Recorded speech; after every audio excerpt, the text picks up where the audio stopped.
Антет Кенмен в Симферополе подвели итоги конкурса с таким названием среди учащихся 5-11 классов. Конкурс организован по инициативе активистов национального движения крымских татар и общественных объединений. Он посвящен годовщине гибели первого муфтия мусульман Крыма, председателя крымско-татарского правительства Номана Челебиджихана. Этот конкурс проводится уже 4-й год подряд.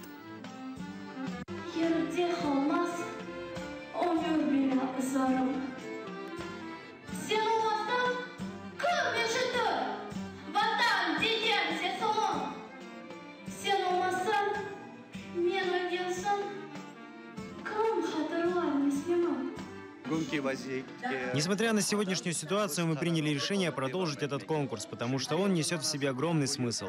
Пусть жизнь Челебиджихана станет примером для нашей молодежи. И еще, в это непростое время, это возможность для наших маленьких соотечественников продемонстрировать свой талант.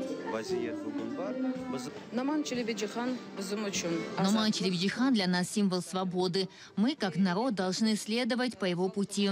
Его клятву, наследствие, которое он нам оставил, мы должны сохранить.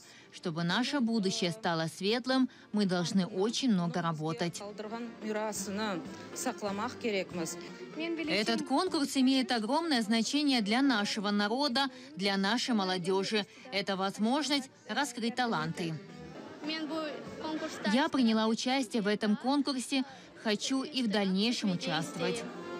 Сегодня день прививания любви к народу, родине и языку.